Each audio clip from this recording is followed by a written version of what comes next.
Hello বন্ধুরা, রেস্টুরেন্টে কিভাবে খুবই সহজে ফালুদা করে থাকি আজ আপনাদেরকে সম্পূর্ণ রেসিপিটা দেখানোর চেষ্টা করব। ভিডিওটা না টেনে শেষ পর্যন্ত দেখার চেষ্টা করবেন, তাহলে সম্পূর্ণ রেসিপিটা আপনিও শিখতে পারবেন। ফার্স্টে আমার এখানে কড়াইয়ের ভিতরে 5 লিটারের মতো পানি দিয়ে দিলাম। তারপর এখানে 2 প্যাকেট রাঁধুনি মিক্স ফালুদা দিয়ে দিলাম। এই রাঁধুনি মিক্স ফালুদা কিভাবে বাসায় তৈরি করবেন আমি কিন্তু আপনাদেরকে খুবই সহজে বলে দিব। তারপর এখানে কনডেন্স মিল্ক দিয়ে দিলাম 1 ডিব্বার মতো। তারপরে এখানে সাগুদানা দিয়ে দিব 250 গ্রামের মতো। তারপরে এখানে গুঁড়া দুধ দিয়ে দিলাম। আমার এখানে প্রায় 200 গ্রামের মতো গুঁড়া দুধ দিয়েছি ফার্স্টে। আপনারা চাইলে গুঁড়া দুধ অথবা সাগুড়া জাল দিয়েও ফালুদা মিক্সটা তৈরি করতে পারেন। সাথে অল্প একটু নুডলস দিলেই হয়ে যাবে। এভাবে করেও আমরা অ্যাভেলেবেল রেস্টুরেন্টে এই ফালুদাটা তৈরি করেছি। তারপরে এখন চিনি দিয়ে দিলাম। চিনিটা আপনাদের স্বাদ অনুযায়ী দিয়ে দিবেন। আমি কিন্তু এখানে আরো 1 থেকে 150 গ্রামের মতো গুঁড়া দুধ এখানে অ্যাড করেছি, যাতে আমার টেস্টটা খুবই ভালো আসে। এই জন্য আমি গুঁড়া দুধটা একটু বেশি দেওয়ার চেষ্টা করেছি। আপনারাও সবসময় গুঁড়া দুধ অথবা লিকুইড দুধের উপরেও আপনারা কিন্তু এই ফালুদা মিক্সটা জাল দিতে পারেন। আর জাল দিতে দিতে একেবারে ঘন করে ফেলবেন।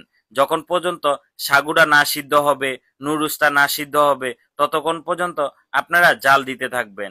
আপনারা সবসময় চেষ্টা করবেন চুলা রাসটা হালকা হালকা রেখে এই ফালুদা মিক্সটা জাল দেওয়ার জন্য।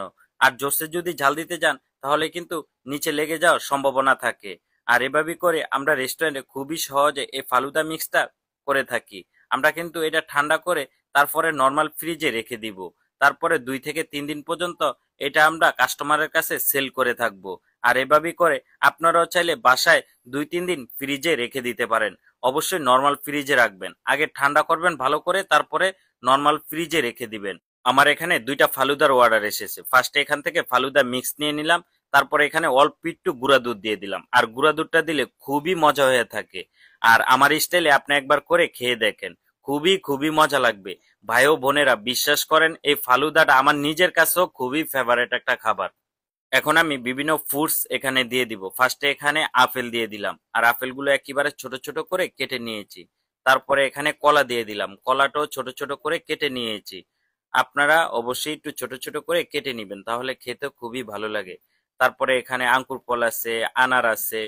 হ্যাঁ, এভাবে করে আপনারা অল্প অল্প করে সব ধরনের ফল দিয়ে দিবেন। তারপরে এখন আমি জেলি দিয়ে দিব।